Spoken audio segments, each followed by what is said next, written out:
Ma. Welcome you guys to a Friday edition of the Watch Party. And of course, like I just told you guys, it's damn near the weekend. You might as well have your drink in hand. I know you guys are at work, but where's your drink? Glad to see you. And of course, as we've got things rolling out, there's always something to talk about. Tons happening. I jumped in to see you guys chatting up and what you guys got in your hands. Of course, my mother is one of them that's just, water and coffee. That's normally my route, Ma, but today, sorry. I mean, I'm sure you guys are going to give me trouble for it. I'm still not drinking on air, but you got a nice Nas energy drink. So I welcome all you guys that's going to tell me how bad this is for me. And I'm not going to argue with you. I'm just going to drink it. Glad you guys are here. You got to get some things going sometimes. Honestly, this doesn't give me extra energy. Neither does coffee. Neither does all these things that people say. Jump on them and it changes their energy. You can't sleep if they have a coffee afternoon. I don't understand it. I can sleep, drink that, and then sleep 5 minutes later. Excuse me. I think it's kicking in. Okay, so there's lots going on. There's a little bit of the mundane nature of what's going on with our economy. I always end up talking about those topics as well because it's exactly the main objective of this administration, pushing how they're stealing our money and putting it in their pockets and making us believe that it's somehow our fault or someone else is pocketing all of our cash. Sometimes you have to get deep into the details to dispel the lies that are told. It's really easy to tell empty, brain dead lies, but it's a lot harder to explain and detail why those lies are lies. It's the fight and battle that we've been having since this country got started. So I'll look later for you guys to tell me how bad this is that I'm drinking Nas energy drink. If you guys don't know what Nas is, in the form of nitrous oxide that people Fast and the Furious type of stuff happens, maybe it'll explain how we're going in today for the show. Let's go ahead and get started. As I mentioned, maybe you guys saw this yesterday. Don't forget, Donald Trump, just a week or two ago, fired the head of the Bureau of Labor Statistics because the job numbers sucked. The reason jobs numbers sucked is because Donald Trump sucks. And he stepped in front of a camera and proved again that Donald Trump, sucks.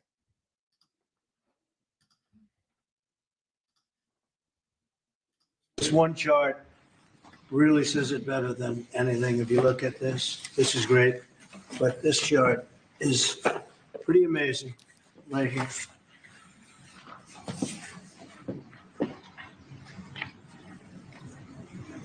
All new numbers. Okay? This one chart. What a fool. What an idiot. The president of the United States brought out a chart, brand new numbers. See this line? It goes up. Numbers you haven't seen before. That's why I brought out this, this poster board like a child. Someone drew a chart for me. There you have it. Don't forget, this is the same guy who also sharpied around hurricanes and said that that's the reasons why they're going in a different direction because he drew a Sharpie on them. And he brought out those stupid tariff charts when he brought them out on April 2nd.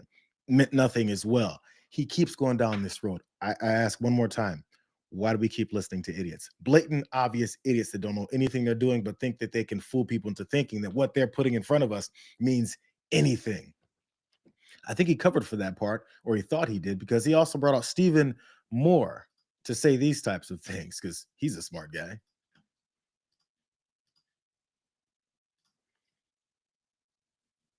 So I called the president because I had some very good news from some new data that we've been able to put together that no one has ever seen before. And I'll just very quickly go through these. So I was telling the president that he did the right thing in calling for a new head of the Bureau of Labor Statistics, because this shows that over the last 2 years of the Biden administration, the BLS overestimated job creation by 1.5 million jobs. Mr. President, that's a gigantic error.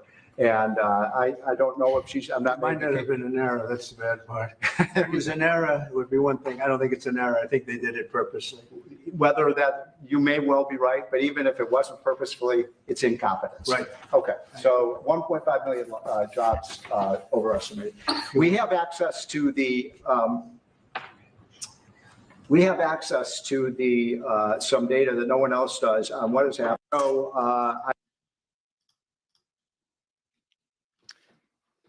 We have access to new data that no one's ever seen before because we just made this shit up this morning when we put up these numbers and these charts on these poster boards. But of course, let's go back to the Biden administration again and talk about how they overinflated those numbers. It was a good job that you fired the Bureau of Labor Statistics, Mr. President. We've got these new numbers. Did you see him look at that second chart? Wait, and he goes, these new numbers. I don't know what the hell these are.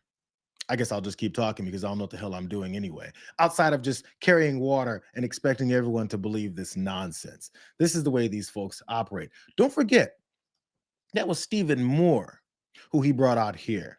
And this is Stephen Moore on the day that Maria Bartiromo on Fox Business Fox Business was talking about those very disappointing July job numbers. Look at what he said when he was first confronted with it before Donald Trump told him and everyone else around them, when those jobs numbers pop up, they must be fake. But when he thought they were real, before Donald Trump told him that they were fake, this was his reaction.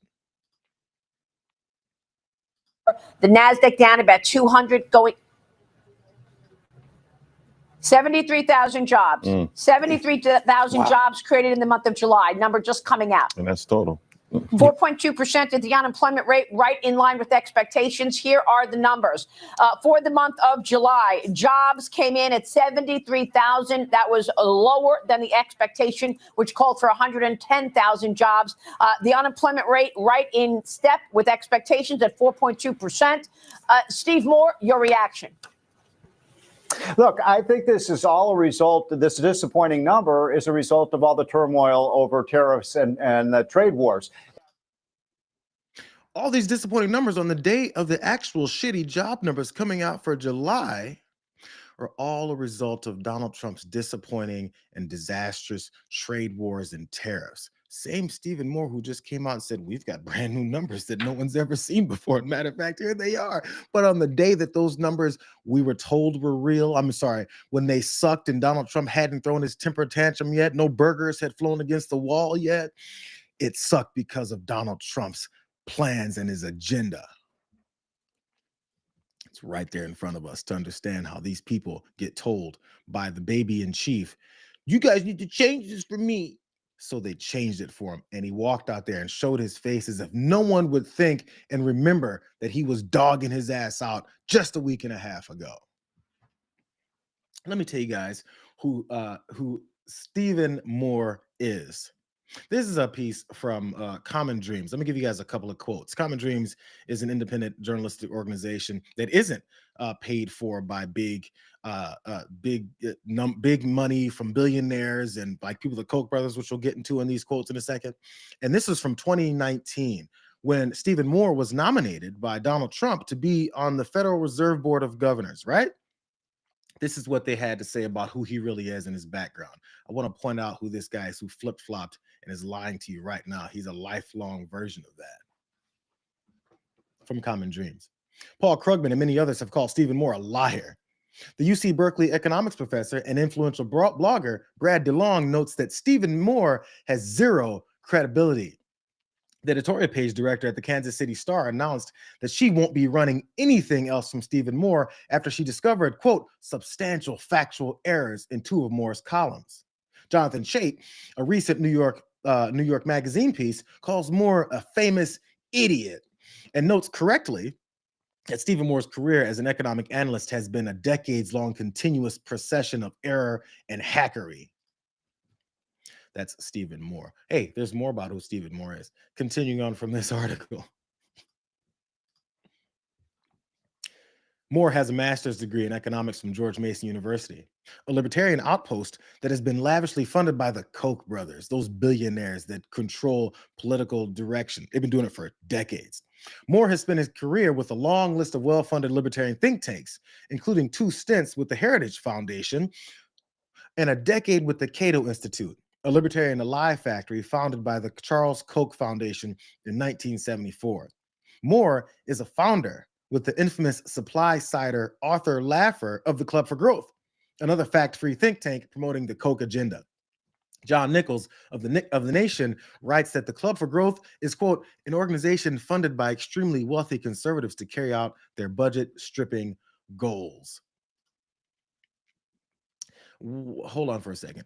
I pointed out in the middle of that there is one of his stints is with the Heritage Foundation. The Heritage Foundation is the group that was a part of authoring Project 2025.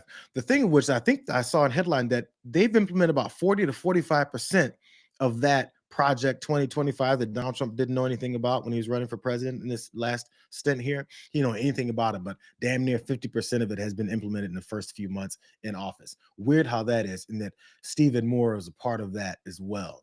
Last thing on Stephen Moore from this Common Dreams article. Stephen Moore has spent nearly 40 years promoting and defending tax cuts for corporations and the rich, deregulation as well. He was an avid promoter of Kansas City Governor Sam Brownback's disastrous supply-side tax cuts.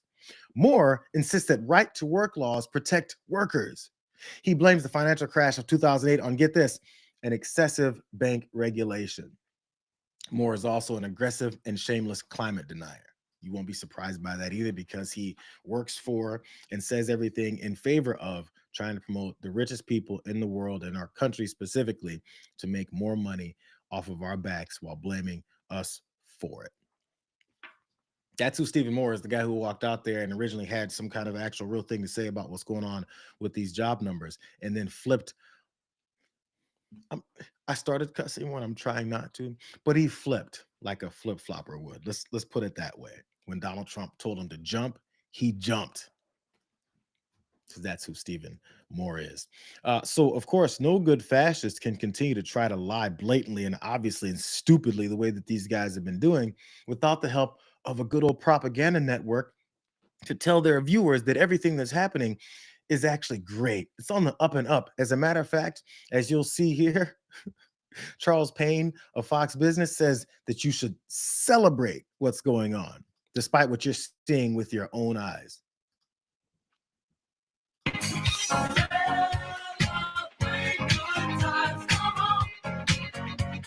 You remember that one, right? 1980, Kool and the Gang released their biggest hit, Celebration. Listen, it became an international anthem of positivity and joy. Well, 200 days into the second Trump administration, there is a lot to celebrate and certainly a lot to be optimistic about. Think about this. Just yesterday, Tim Cook in the White House, they announced $600 billion to commit to invest in the United States. It's going to create 450,000 jobs, manufacturing at 79 factories. And believe me, they're not alone. And despite experts warning that tariffs will crush the economy and that anything above 10% tariff would never work, well, the wheels of commerce are moving pretty nicely. That second quarter GDP number was strong. In America, believe it or not, folks, we have the best inflation surprise index in the world. I want to bring in our Council of Economic Advisors Chairman Stephen Myron. And, Stephen, the naysayers have been pushing back on everything the administration has tried, and yet here we are. So let's talk about these accomplishments for the first 200 days. Charles Payne there is dancing to Celebrate by Kool and the Gang. Celebration by Kool and the Gang. Because that's a good way to pull the wool over people's eyes and makes them go, oh, yeah, there must be a celebration here.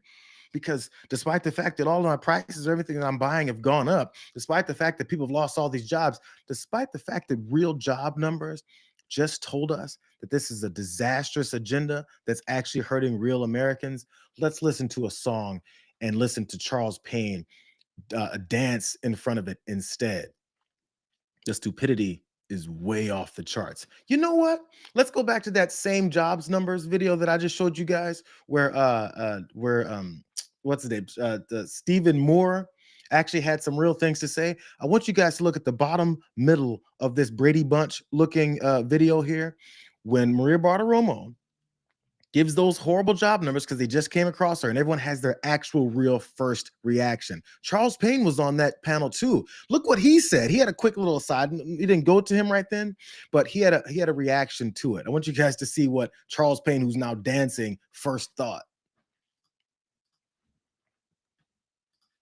The NASDAQ down about 200 going.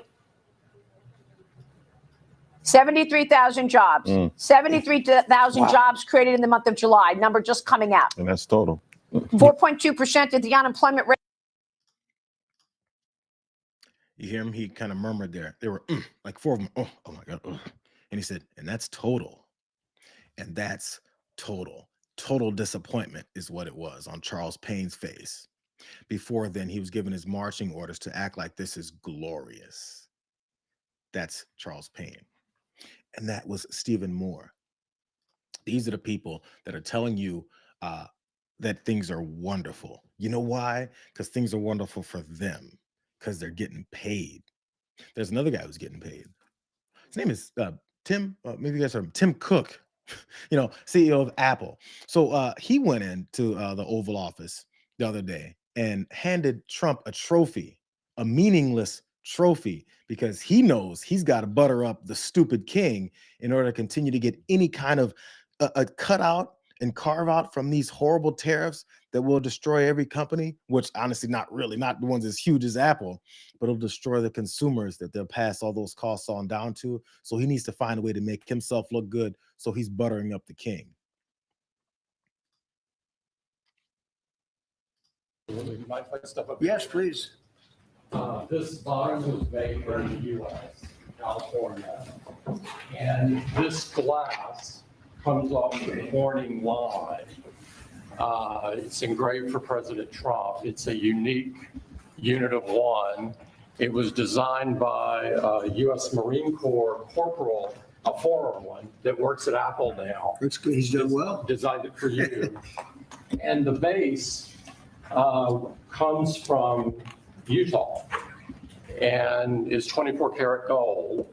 And it sits, I'll take the liberty of setting it up. Wow.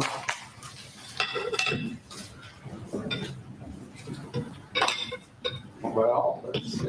There we go. Congratulations, Thank you Mr. very much. President. It's Thank you so fantastic. much. The great people of Kentucky.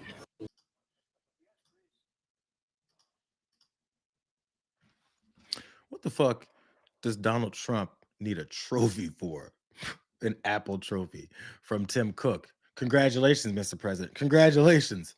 I walked up and I gave you some 24 karat gold plated award, some kind of trophy that was made by a veteran who now works for Apple. So you should really be buttered up now because you're fucking everything up. So let me give you something.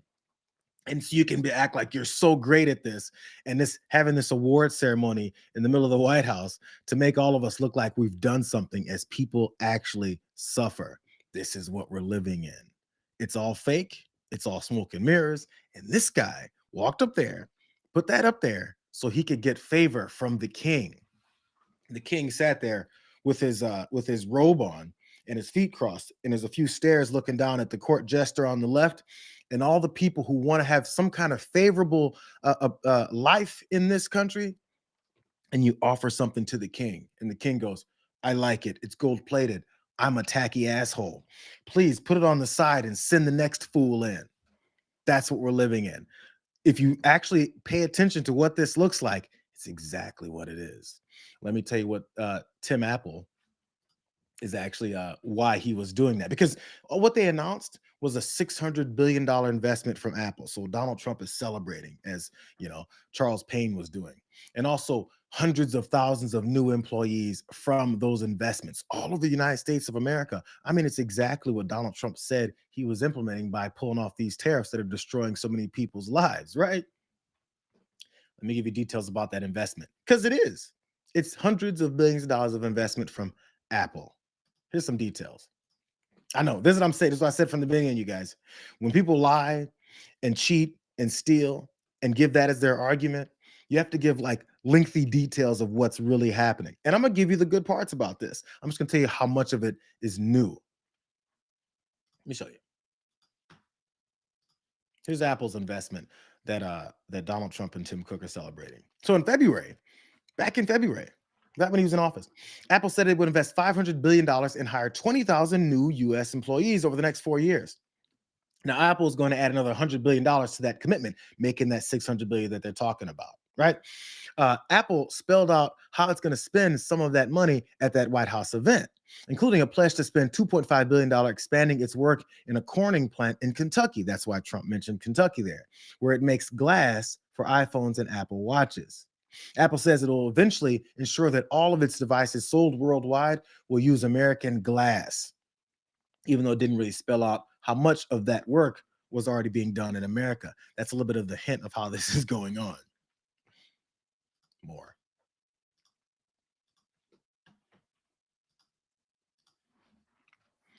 But think about this. This isn't the first time that Apple has announced a pledge like this. In 2021, when Joe Biden was president, it announced a plan to invest $430 billion in the US over 5 years and hire 20,000 employees.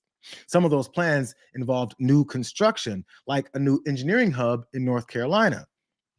Others involved expansions of existing facilities or construction that was already underway, like a $1 billion campus in Austin.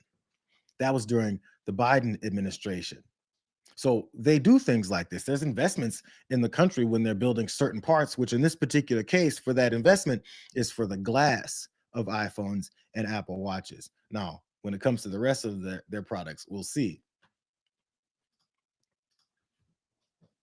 As Bloomberg notes, Apple's announcement from February was really an acceleration of its earlier plans. It meant Apple was planning to spend an extra $39 billion a year and to increase its hiring plans by 1,000 people per year. So pause for a second. These are additions. It's just not the same numbers that they're touting and acting like Donald Trump just brought in $600 billion of new investment. He brought in $100 billion more from what was already pledged, that was on top of what they already pledged before that. It's kind of like normal working arounds that businesses have. They invest a certain amount where, yes, they build parts here. Then they build other parts in other parts of the world. And they build other things in other parts of the world. It's just that specific little part, as they're adding on to it, they're acting like it all started with Donald Trump so he can stand there and act like his projects and his agenda is huge. More. So using that same logic, Apple's Wednesday announcement means it's planning on spending another $25 billion a year above its earlier plans. No word yet, though, about any additional hiring, though Apple did say its work with Corning would increase the workforce there by 50%. People say a lot of things. We'll see how that turns out. Again, more of this. A couple more of these, you guys. I know. So as far as building their iPhones, because we're talking about the glass. So does that mean that Apple's going to start making iPhones in the US as Trump has demanded? No, they say. As we discussed before, recreating the supply chain Apple would need to make iPhones in the US seems close to impossible, and certainly not something that Apple could pull off in a few years, even if it wanted to. And why would they want to when they're able to create things like the iPhones and use other parts from other parts of the world and make it for less? And every year that you buy the new iPhone 17, 18, 19, and 20, the prices still go up anyway. And then they have hundreds of billions of dollars that then, as they say, they're investing back into certain parts of the world, including the United States. So this is where everything is the crux of all this. By the way, those are investments. It's just not as large as that they're claiming it is to make Donald Trump look great. And for Donald Trump to continue to look great, Tim Apple walked in with a trophy and said, "Here you go, King." So why is Apple doing this? It would most obviously like permanent relief from Trump's tariffs. Why would you want relief from something that isn't harmful? So far, Trump has granted Apple some immunity from some of its tariffs on foreign manufacturing, but not all of them, which is why Apple has said it will have paid some $2 billion in tariffs over its last 2 quarters, not years, last 2 quarters, $2 billion in tariffs. Apple and other tech companies are also hoping Trump will keep pushing on their behalf to beat down other countries' tech regulations. Apple is particularly vexed by the European Union, which has forced the company to do things like change its iPhone chargers and open up its app store. So they, in exchange for the extra added on investment that is supposed to be for American workers, what Apple wants is less regulations for them to sell their things in other parts of the world that have more regulations than we do, because our politicians are controlled by rich people like Tim Cook, who give them money to deregulate everything. And from things like these electronics to their plants, to the way that things harm our water and our air and our systems and destroy people's lives, that deregulation push that everybody wants from these rich folks, they're getting more of it by bribing Donald Trump with a trophy and some more money that they already were pledging already. That's how this works. Sorry, that was a little bit of a longer explanation, and I feel like I had to go through it kind of fast because I don't want to bore you guys, but this is how these things work. But at the end of it all, this is what the effect will have as they're celebrating and talking about all this money coming in. This is from CNN. This is where the rubber meets the road. This is where real folks actually deal with things. And as prices still go up, and Tim Cook came in and gave a trophy, and as Charles Payne celebrates, and as Donald Trump has new charts that he made up this morning that says those are the job numbers, this is the reality. This is going to hit a lot of products that we Americans love to buy. Computers, electronics coming in from countries like China, Vietnam, Malaysia being hit with 30, 20, 19% tariffs. Clothing and shoes coming in from China, Vietnam, India going to be hit with 30, 20%, 25 tariffs. Watches now on the list because of Americans' love for Swiss watches. That's going to be tariffed at 39%. Alcohol coming in from the European Union, countries like France and Italy. That's wine and spirits going to be tariffed at 15%, and toys being tariffed at 30 to 20% coming in from China and Vietnam. There are many, many estimates to suggest what this may cost American families. The most recent estimate that we have is from the Yale Budget Lab just this month, projecting that because of all of these tariffs, if they stay in effect, it's going to cost the average family $2,400 a year. $2,400 a year, average. Depends on really what all you can afford to buy. It may cost a bunch of families even more if they continue to charge things up on their cards. And folks with maybe a little bit more extra money or help from someone else, especially as holidays come and people spend more money around then. As those things all kick in, it'll cost consumers money. But they keep wanting to tell you that they're taking in hundreds of billions of dollars and they're investing hundreds of billions of dollars. All that money is coming from people that are buying the stuff. Golden age of America. Actually, you know what? So as they keep telling people that, you know, the money that's coming in is being paid by foreign folks, let me give you a real life situation where people go like damn near every day. The grocery store. Here's a grocery store owner. MSNB. I'm sorry. This is the Today Show on NBC. They talked to a grocery store owner and broke down how this would work as far as what people will pay for things, because it's August now. These tariffs that go up to 50%, 40%, 32%, 25% on all these countries, this is how it affects the way people actually live. You're absorbing the cost right now. I'm absorbing the cost. Will you continue to absorb the cost? No. No, I won't. I can't afford to. Starting tomorrow, new tariffs of 15 to 50% will take effect on many food imports, jacking up prices on produce from Central and South America, like bananas, pineapples, peppers, and cucumbers. And popular seafood from Indonesia and Vietnam now facing levies of up to 20%, double the previous rate.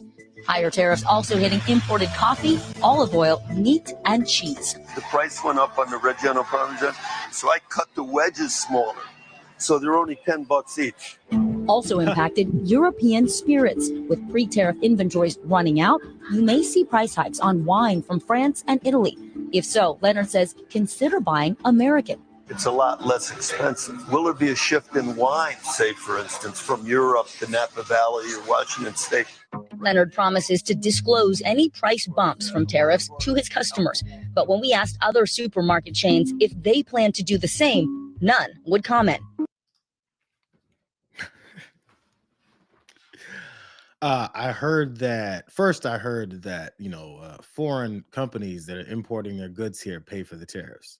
Oh, it's shifted a little bit now to that the companies here who take on those costs, that, you know, they'll pay the tariffs. I mean, that's all up until the point when Donald Trump kept doing his taco maneuver and pausing and regressing and pulling back and claiming negotiations for months.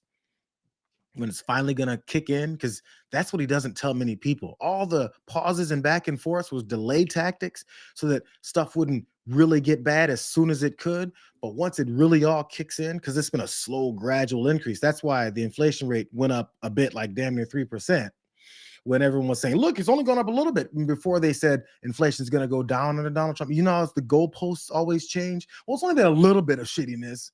Come on, you guys. as things really go in and kick in and it covers all of these other countries that he's delayed on so many times, it's going to get worse. So in order to admit those types of things, this woman, what's her name? Bata Ungar Sargon, she goes on CNN a lot and she carries water for Donald Trump in this MAGA party. And when asked about this, watch her try to squirm, or she tries to bring it up. Watch her squirm. Are you guys not psyched that he raised $100 billion in tariffs? 5% of our. I've been waiting on this. Thank you. I got this one. And I didn't do economics. When I talk, you always accuse me of using talking points. When you talk, I always say thank you, Bakari, for finding common ground. Yeah, but I got this one. Because I've been studying econ. I've been studying econ for this show. Do you know who's responsible for the dollars we've raised? The tariffs. Yeah. No. Who is responsible for the tariff? You just gave the statistic about the amount of money we made off. $108 billion. Who's responsible for it? Who's paying it? So it's been a combination of three things. Yes, it has. It's been a combination of foreign governments, foreign countries, a combination of the corporations. Almost there. Come on. And who else? Last one. There have been a few companies that have. No. Like the American spender. Come on. The American who pays the tariffs? Right, but then just to kill your lawmaker proposes a bill to give that money back to the people. The Democrats are upset about it. Because inflation has not risen significantly. But it has risen. Obviously, it is being paid by somebody else. No. We know that foreign governments and corporations have eaten the vast majority of the tariffs.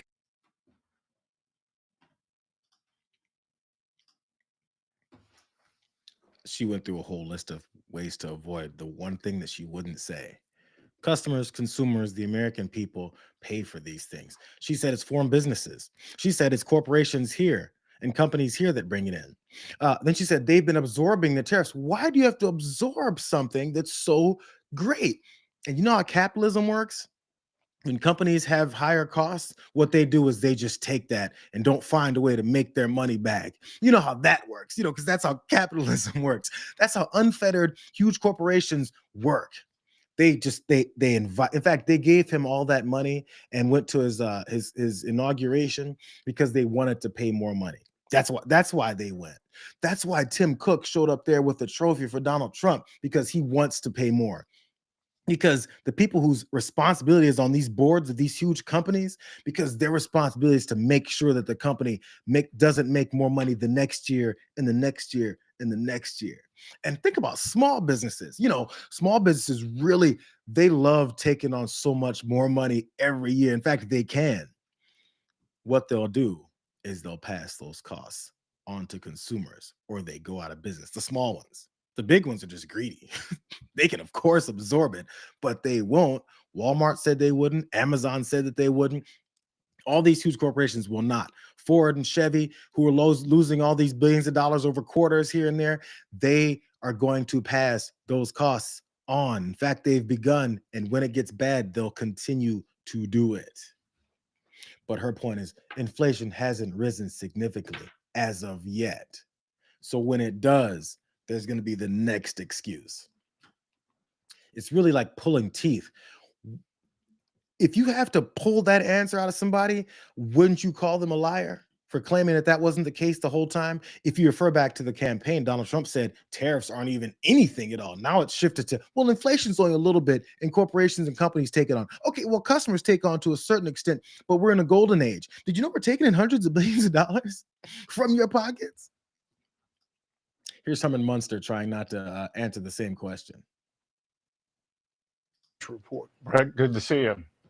On this day, obviously a lot of focus on what the tariffs will do. And there's been a lot of projection. Obviously, the Fed has not lowered rates yet, thinking that perhaps it is going to trip some inflation. You had the Walmart earnings call where they said we're positioned to manage the cost pressure from tariffs as well as or better than anyone, but even at the reduced levels, the higher tariffs will result in higher prices. You're saying no. I am saying that thus far, we have not seen a transmission into prices. And if we do, it could be a one-time price adjustment. But what we are seeing thus far is the manufacturers are eating it. So the overseas companies just taken advantage of the U.S. for so long that the U.S. companies are shouldering a lot of the tariffs, and perhaps we'll see some price on the consumers. But overall, inflation has been very nascent. And as a matter of fact, 2 months ago, we saw inflation drop for the first time in 4 years. This fool said one-time price increases may happen. He stutters so much when he's lying. One-time price increases may happen. Who knows? As a matter of fact, and he refers right back to the same talking point. It's because these foreign countries and companies have taken advantages of us for so many years that then our companies here have to take on the cost. How does that work? If foreign companies have been taking advantage of us for decades, why does that result in American companies having to take on an extra cost? Doesn't that sound like Americans are getting screwed over again? So foreign companies have been screwing us over for years, according to them. And in response to that, let's make American companies screw themselves over some more, which they'll stop doing when they're sick of screwing themselves over and screw over consumers. He just said it. He just said it. But all he wanted people that are dumb enough to listen to is, did you know that foreign companies have been screwing us over for decades, even though they haven't? Then, after they screwed us over for decades, let's screw ourselves over. This dumbass tried to do it again, but this was a lot more clearer because over on MSNBC, he was asked very specifically how this works, and watch him stumble through this again. Here's Herman Munster one more time.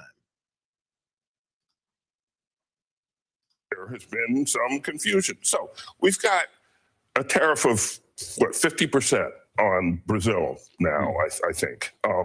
And so if someone here, an importer, wants to buy Brazilian products today or tomorrow and import them, they're going to pay 50% to the Treasury. And so who writes that check? Well, couple of things.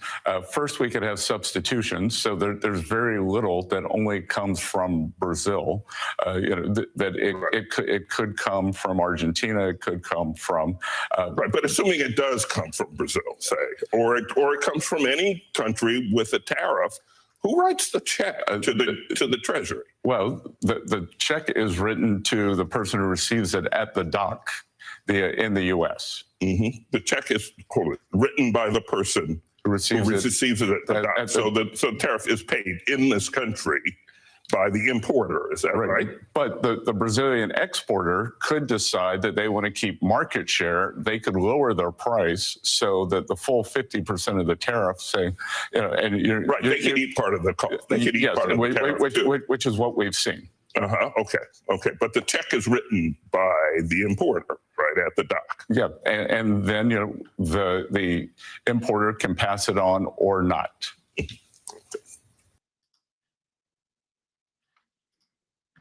Who writes the check at the dock?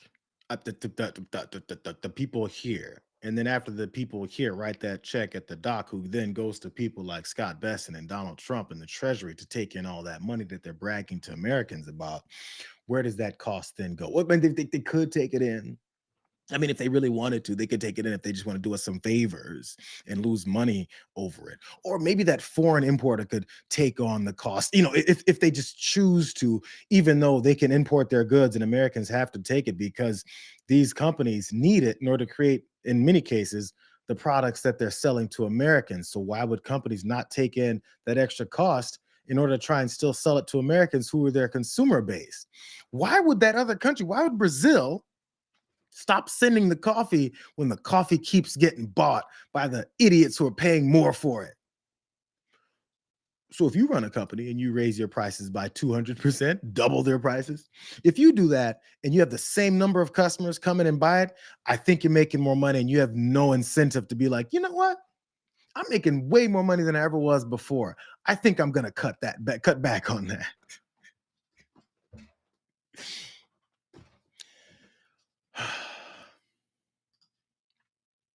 I'm just saying. Listen to what they say. They're not even lying. They're just telling you. They just want you to celebrate it.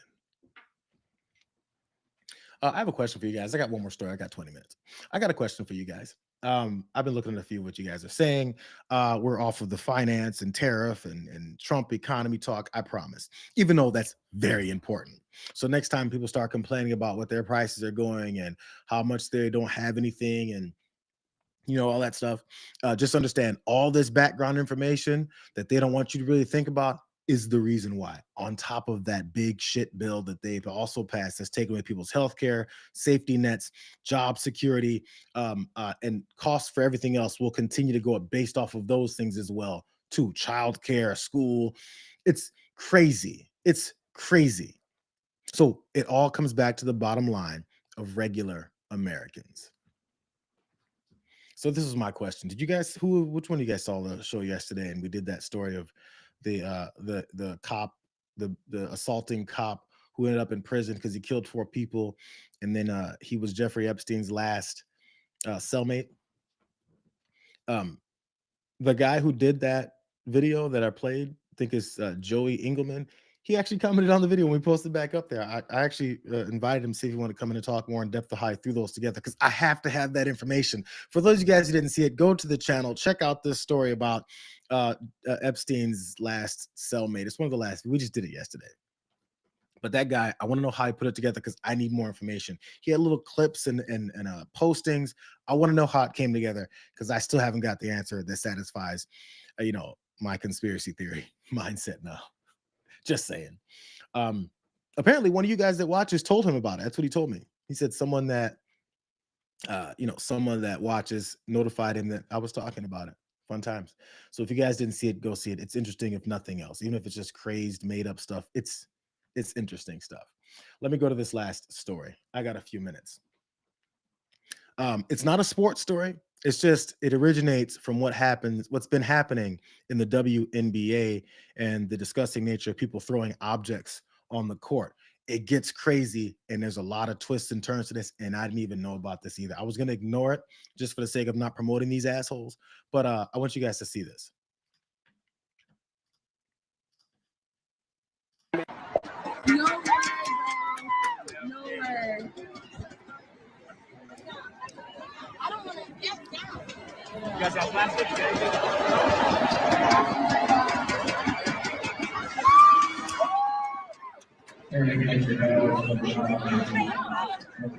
Sorry, guys. It's okay. Oh my gosh. Are you okay? Did it hit you? I had absolutely nothing to say. Oh my gosh. What's wrong with you? What did I say? So there's been, guys throwing multicolored dildos on WNBA basketball courts during the game, obviously, because it must be so funny. It's a penis on the middle of the floor, and that means you women aren't playing basketball anymore. As I'm at the game and paid my tickets, that part, let's get out of the way. But in that particular instance, when those fans were recording, one of those objects landed, it seems like a young girl that was sitting there trying to enjoy the game, and they were wondering if it even hit her. So let's get beyond even the fact of them thinking this is some juvenile joke, but now the assaults that are happening with these objects being thrown around the arena. In fact, one of the guys that was arrested, some 18-year-old kid, dumbass. But there's more to this. I want to jump straight to this WNBA coach, Cheryl Reeve, and she was talking about how frustrated she is with this and the way that this is posing this anger and misogyny towards the game. Things onto the court. Obviously, you guys know what the object is, and I just want to comment on this has been going on for centuries. The sexualization of women. This is the latest version of that, and it's not fun. It should not be the butt of jokes on any radio shows or in print or in any comments. The sexualization of women is what's used to hold women down. And this is no different. This is just its latest sport. And we should write about it in that way. And these people that are doing this should be held accountable. And we're not the butt of the joke. They're the problem. And we need to take action. Thanks. Thanks, Coach. Things onto the court. That's Minnesota Lynx coach Cheryl Reeve talking about the problem as well. And again, it's righteous anger over this problem that's been building up some steam. As a matter of fact, one more clip from folks who are upset about this. There was the folks on CNN also talking about this as well, and how many times this really happened. I really thought it was 1 or 2 times until I heard the way they got into the details here. Audie, they can certainly start to clamp down a little bit more at the entrance points. Although, let's be real, as you have more fans going to the WNBA games than ever before, the idea of searching each person coming in is probably inefficient and also ridiculous. I have actually paid for tickets to go to some games this year with family just to be in the arena.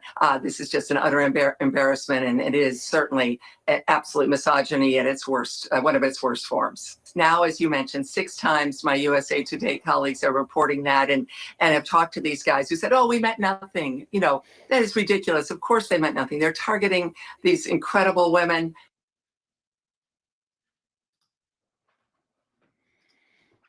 So there, those folks on CNN talking about how disgusting it is and the nature of what this really says, which we've seen, and we've seen idiots online talking about it, joking about it, posting reaction videos about how funny this really must be. And then it creeped all the way up to, of course, the dumbest of us all in this country, Donald Trump Jr., who posted this. This comes after his father was doing, I guess, an impromptu press conference from the roof of the White House, which I kind of missed that until people were posting more about it, which was crazy. This is what Don Jr. posted. So obviously it's like a photoshopped or I don't know, AI version of Donald Trump standing on that roof.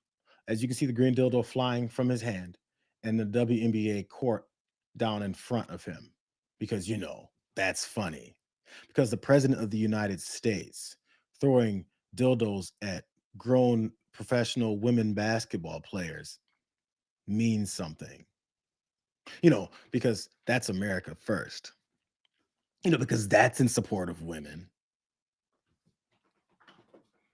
especially women in sports. We're bringing back real women in sports, right? Or is Donald Trump Jr. making fun of it because he's stupid and because his dad is just as dumb as he is? It doesn't even stop there. That's the beginning of where this whole thing turns. Remember, the Trumps are making fun of these dildos being thrown on the court because it's just fun. It's a lot more than that. Let me go to Rick Strom. I'm sure how many of you guys know Rick Strom. Of course, TYT Sports Rick Strom. I've known him since he was a little tyke and he first joined the network. But Rick Strom broke down about where this is going and why the Trumps might be so ecstatic about it happening. Watch this. This is Donald Trump Jr. posting on Instagram his father up there watching a WNBA game and throwing a green dildo onto the court. And if you have no idea what has been happening, this has been a theme where it's happened 3+ times already that green dildos have been thrown on the courts of WNBA games, professional basketball games. And The Athletic now has a report out that this could all be linked to cryptocurrency, where this man launched a coin. It skyrocketed. Billions of dollars is what he made off of it. His family has made billions of dollars off of it, which, if you're putting 2 and 2 together, in my opinion, it is being served as a medium, as a slush fund per se, for them to enrich themselves. That's all that it is. You want to be in business with this guy, you're a foreign leader, you want to bribe him, invest in his crypto coin. And from what I'm seeing from this report, there are many that are bragging about this on Twitter, formerly known as Twitter, And there's an actual meme coin called Green Dildo Coin. And their meme coin has skyrocketed in value. But I'm really curious, where is the "we must protect women's sports" crowd? Because that's him. That's what they ran on. Where's Riley Gaines in all of this? I wonder out loud. Where are those that have followed in lockstep with her? I also wonder out loud. Rick was on point with so many things there. Rick, by the way, does great work. Go find his channel also as well. Rick's Drama Show on YouTube. He does really good stuff. He posts a lot great on Instagram as well. Also TYT Sports. Rick does good stuff. I did a couple shows with him just recently. Good stuff. But addressing how this shifts. Gone over now to crypto money making based off of these dildos being thrown on the court. So this is way more than just some anger and some misogyny and weakness from these bitch ass guys. What this is trying to make some money off of it through this very obvious scheme of, yo, green dildo, the Trump coin, let's make some more money off of it. And they laugh and chuck it up. And he continues to have his slush fund of money. And Donald Trump Jr. is posting it as this like obvious dog whistle to what it is that they're doing.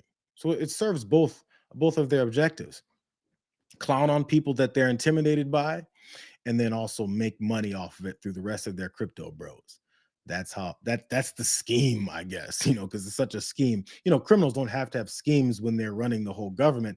All they gotta do is just do whatever they want, which is exactly what's happening. But to Rick's last point, where is Riley Gaines? Riley Gaines, you guys remember Riley Gaines, right? She's the swimmer who was she would have gotten 5th place if not for the trans woman swimmer who beat everybody else. So she got 5th place. And if not for that competition, she would have gotten 4th place. But Riley Gaines has been a conservative MAGA icon because she fights for real women's sports. And now she's on Outkick Network. And this is what she had to say about what's going on with these WNBA games full of women professional athletes that she vows to be in representation of because she wants to protect it from men. Riley Gaines.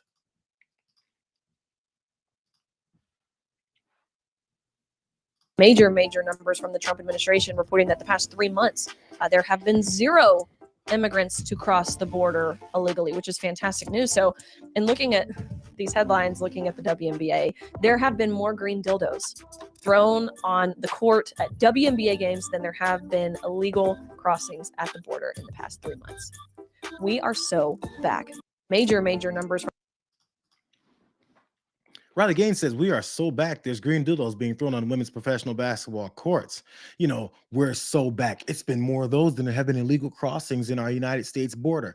We're so back. Her name for her show on Outkick is Gaines for Girls. Does it sound like she's for girls at all in that hateful messaging that she's giving there? Games for girls. That is, unless you're some crypto bros throwing dildos on the court, then F those girls. Forget all about them. Who cares?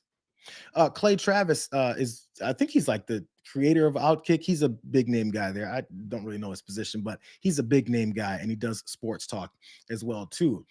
This is what he posted about this because his network has a podcast with Riley Gaines who protects the girls. So in that good energy of it, he posts things like this in response to it. He posted this. I had a Zoom call with one of the green dildo leaders. This was his Zoom ID below. Major revelations below. Oh my God. He has a pixelated green dildo with sunglasses on. Isn't that funny? Because we care about women's sports. The reason I bring that part up is because for people who still got fooled that they give a damn about trans athletes, they never did. They knew that would tap into enough people's hate genes. And then after they're tapped into the hate and the ew, or also some of them's, I'm actually curious about that. Once they tapped into their brains, then they would vote for them because they want to escape their fantasies and also their disgust from people that they refuse to understand. But it's really funny for Clay Travis. You know what?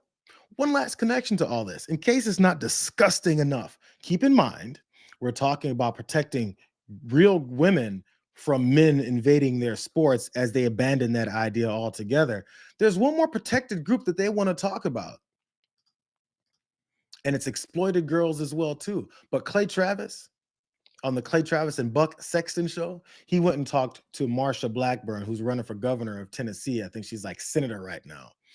And this is his glowing endorsement of Marsha Blackburn. I'm not sure there's anyone in public service right now who is more responsible for the state of Tennessee being a huge destination point than you.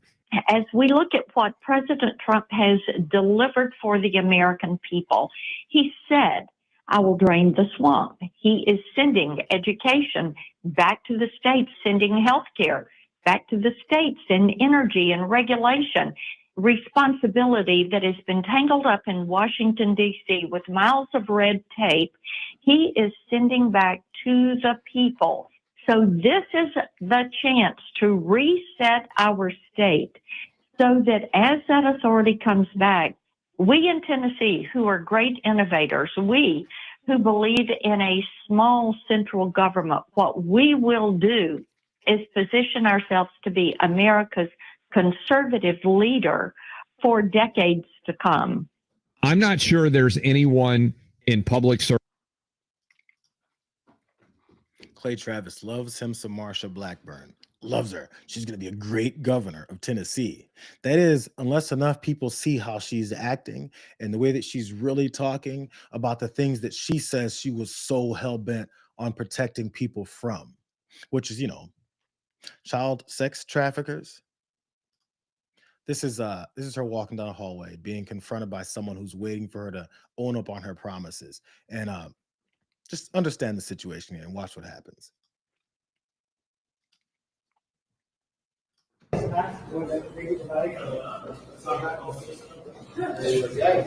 Should the Epstein files be released to the public? Senator, why are you standing in front of me? Senator Blackburn, should the Epstein files be released to the public? Your guy is pushing me, and I know a lot of your constituents. Senator, should the Epstein files be released to the public? Do you believe what President Trump is saying, that Obama and Biden are the responsible parties for the Epstein files? Why are you pushing me? That is so rude. My pastor is really good friends with you, Senator Blackburn, so I'd appreciate it if you would answer for Americans the truth. Should the Epstein files be released? Senator Blackburn? A lot of your constituents know the kind of journalism that I do, and they want to know the truth about the Epstein files. Have you ever seen any of them? Senator Blackburn, have you ever seen any of the Epstein files? Or are you going to stand with President Trump and not want them to be released to the public? What do you think? Senator Blackburn? So he's pushing me. So I'm a very independent journalist, but I'm also a mother. And American patriots want the Epstein files released. How do you feel about that, Senator Blackburn?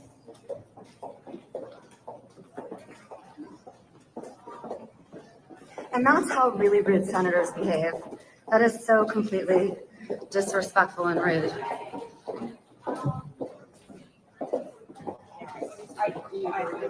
And this is how mainstream media acts. And just sit there.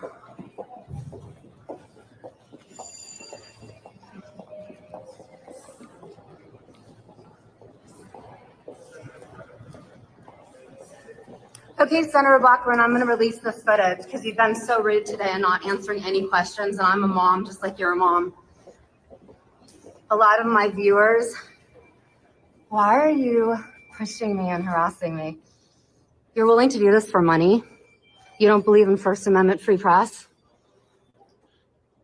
I mean, dude, what is wrong with you, seriously? So you're going to push me and shove me because you get paid by U.S. taxpayer dollars. Look at this. You won't even let me walk? Dude, that's illegal. She's not even here anymore. She's gone. Yeah. So, yeah, people like you are a huge mess. That's who Clay Travis thinks is going to be a great governor of the state of Tennessee. The woman who sent her goon to shove this woman around who's asking questions about what Marsha Blackburn said she was going to be all about finding out because she cares about the children. I just want to reset for you guys. This is the Republican Party. This is the politicians in place, ignoring constituents. They're in the palace. Get these fiendish, disgusting plebes away from me. Please send my bodyguards in, get them away. It's not like they vote for me or anything. We run this place and we lie to you and tell you we care about women. We care about women's sports. We care about children that are being trafficked, all to fool enough people to get us in power so we can toss middle fingers all over the place at you and send our goons to shove you when you ask why they're not fulfilling their promises. They're all fake. But Clay Travis loves him some Marsha Blackburn. And he also hates him some women's sports. But he also hires Riley Gaines, who says she loves her some women's sports. That is, until she hates women's sports in favor of misogynistic asshole men who throw dildos on the floor so that they can make billions more dollars of bribe money through their cryptocurrencies. That's all this is. Last video. Just in case you guys forgot what Marsha Blackburn vowed to do and was hell-bent on protecting, that is before she wore that horrible combo of orange and pink to run down the hallway and avoid constituents. Before she did that, she was talking about how much she cared and she was a crusader for trafficked young girls.